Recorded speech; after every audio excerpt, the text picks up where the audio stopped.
Isang maganda pagpalang araw sa inyong lahat. Ngayon ay March 7, 2024 at mayroon tayong appointment para sa fingerprint at 9 AM. Dito ako sa Asima Mall. Dito ako nakakuha ng appointment. Mga kababayan, yung hindi pa nakapag fingerprint dyan, kuha na kayo ng appointment.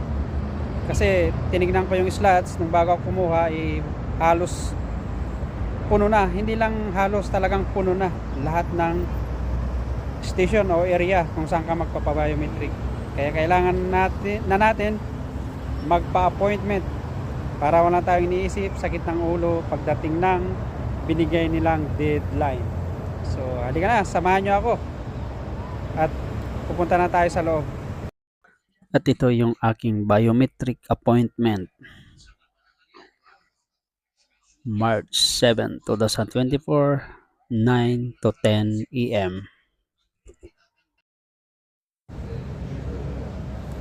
Ang daming tao. Binigay ko yung civil ID ko, tapos sabi sa akin, balik ako ng 11 AM. So wala tayong magagawa. Balik tayo maya.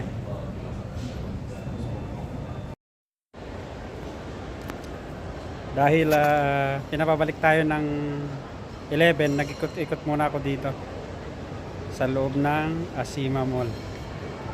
Ang ganda rin dito eh. Ano?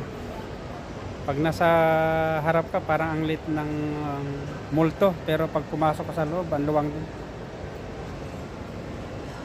Oh, nandito yan. Ito yung Asima Mall. Nandito pa tayo, palakad-lakad. Tingnan natin tong loob ng Asima Mall. Ganda rin pala dito. Ngayon lang din ako nakapaggala dito. Second time. Mag-11 na. At punta na tayo dun sa appointment natin. Kasi sabi, babalik ako ng 11 AM para matapos na yung fingerprint. Ang ganda nito. Ito yung gitna ng Asima Mall. There we go. Let's go. Samahan nyo ako. Salamat at tatapos din yung pa-fingerprint natin dito sa Asima Mall, Shark.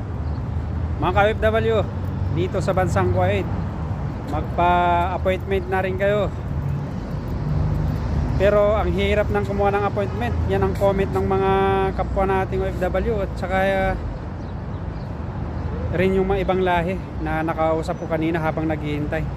Kasi nga puspusan eh, mandatory, kailangan natin magpa-fingerprint. So yung mga malapit sa dito sa Asima Mall, kailangan abang-abangan nyo. Salamat. At natapos din ang fingerprint natin.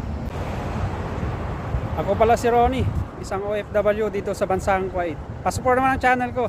Like, share, and subscribe. Ronnie Motilla Vlogs. Again, maraming salamat. At have a great and nice day to all of you.